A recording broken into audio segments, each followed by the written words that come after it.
In this class, we're going to take a look at how you prove trigonometric identities. If you're already familiar with the double angle formulas or the addition formulas, those are examples of trig identities. An identity is just like an equation, it's like a formula, I guess. It's true if you read it both left to right and right to left, kind of like any equation. These particular identities for the trig functions, well, there's a whole family of them. I mean, there's a bunch of these. And a typical scenario with this type of question will be something like I've got here and something like I've got here. These examples we're going to work in a second, where you've got some quantity on the left-hand side and we're saying that's equal to some quantity on the right-hand side. So this is an identity. Sometimes identities are presented with the 3 lines instead of like an equal sign. Either way is kind of fine. It basically just means that this thing here is true. In other words, this is equal to this if you put in the appropriate x values all the way through the sort of equation.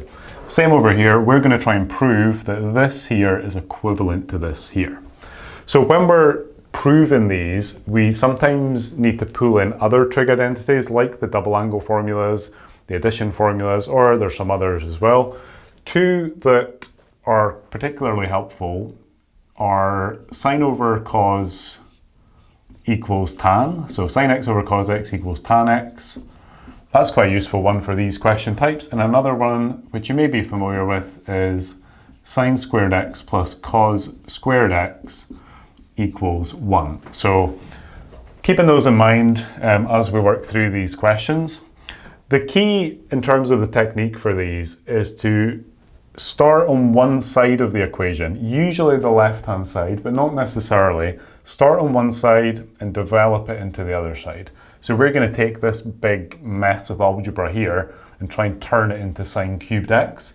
Similarly over here, we're going to take these terms, do something to them, do some algebra with them, and turn it into this here. The process we go through will be part algebra, so you'll be thinking about algebraic techniques like factorizing and grouping terms and things like that, but also pulling in other trig identities. These questions are not easy. At first, most students are like, what is going on there? They take a little experience. So if this is new to you, do persevere with them. They're not trivial. They require the combination of quite a few skills, and it's just not obvious how to get started with them necessarily. Right, so let's start with this one here.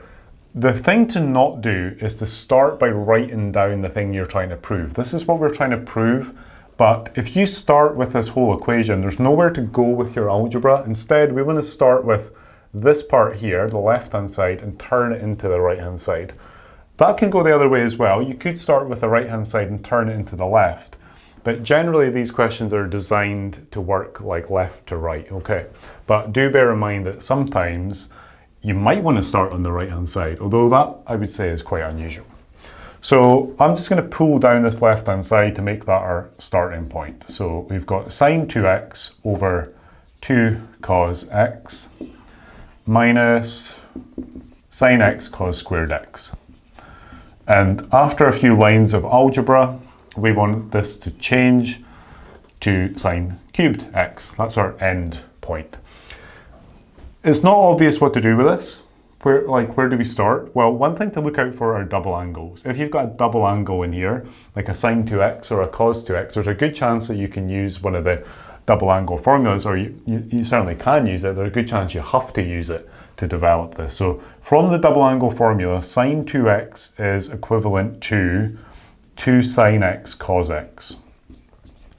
If you're not sure about the double angle formulas, maybe check out a class on those, or just check the formulas in a formula sheet or check them online. So basically you can turn sine 2x into that.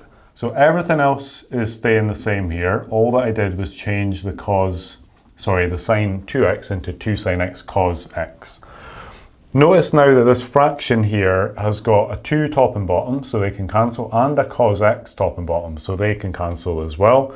That's very typical of the type of algebra kind of maneuver, I guess, you'll do in these questions. They're kind of designed to work in that way. So just tidying that up to get rid of all of the things we no longer need, we're going to have sine x minus sine x cos squared x. It's always worth, once you get into the work, and just keeping an eye on where you're trying to get to. If you seem to be getting further away from that end goal, then you might be doing correct algebra, but just going in the wrong direction. That's a common frustration in these questions. It's like everything I've done is correct, but it's just not getting me where I need to go. Sometimes you just got to stop and go back and start again. So keeping an eye on the sine cubed x, that basically means that we want to get rid of our cosines because we only want sine terms at the end. Notice here there's a common factor of sine x, so I'm just going to pull out that common factor. That's another thing to keep an eye on, common factors.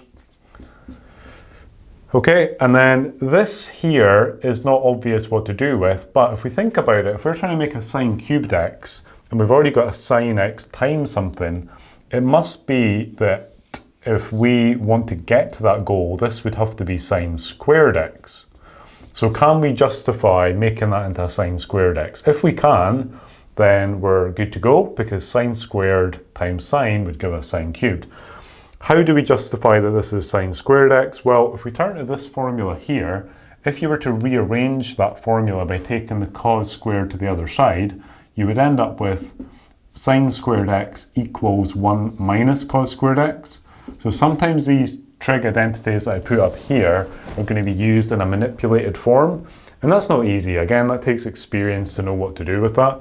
So we can justify that those are equal.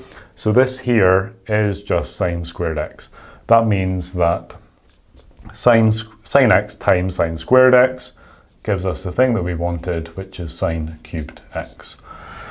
Okay, so that's us done with that one. Not easy, takes a bit of experience, definitely practice some of these. So turning to our second example, just scanning across here, we see we've got some double angles, so we should keep that in mind. So I'm just going to pull down the left-hand side again, and that's going to be our starting point. Okay, so we've got a double angle there, sine 2x. So again, I'm just going to change that into 2 sine x cos x, keeping everything else, which is the tan x. Looking at what we've got on the right-hand side, certainly there's only a cosine, but certainly there's not a tan. Tan is always a bit of a kind of outlier compared to sine and cos. So if ever you see a tan in one of these, and that's not where you want to go, you might want to think about changing that pretty quickly. We can do that by using this identity here. Remember, the identity goes both ways, so we've got this, we want to use it as this version. That's just saying that these are equivalent, so anywhere we've got a tan x, we can just take that out and just plug the sine x cos x over cos x in place of it. So I'm just going to change this to 2 sine x cos x, so those terms are just the same, I've just pulled those down, and the tan x I'm going to change to sine x over cos x. So there's a lot of just like plugging things in, replacing something with something else in these question types. But if you notice what we've got now, we've got a cos x on the bottom of the fraction, and we've got a cos x not quite on the top of the fraction, but it's times into the other terms. Maybe to make this clearer, what I'll do is I'll write it like this all over cos x. That just maybe makes it more explicit that cos x effectively is dividing all of these times together, because the order in which you multiply doesn't really matter. So kind of grouping them in that way is the same as grouping them in this way. That then means that these cos x terms cancel, because one is on the numerator and one's on the denominator. And then we've got a sine x times a sine x, which is sine squared x. So we get 2 sine squared x. Okay, cool, nice and tidy, but still not the thing that we wanted. But there's one of the trig double angle formulas which connects sine squared terms with a cos 2x term. So kind of like we did over here at our last point, or well, second to last point, second to last line, we had to pull in a rearrangement of one of these. For this one, we're going to have to pull in a rearrangement of one of the double angle formulas. So this is quite tricky, and again, would take a bit of experience, but one of your double angle formulas says that cos 2x equals 1 minus 2 sine squared x. If we rearrange that to 2 sine squared x, so what I'm going to do is I'm going to imagine pulling that term over here. the minus would become a plus to give me 2 sine squared x, and then pull in the cos 2x over to that side, I would get 1 minus cos 2x, which is this bit here, which is that, and this bit here, which is the thing that we wanted. So that's perfect, because then we can just say these two guys are equivalent, so my 2 sine squared x is equivalent to 1 minus cos 2x, and that therefore gives us the thing that we needed.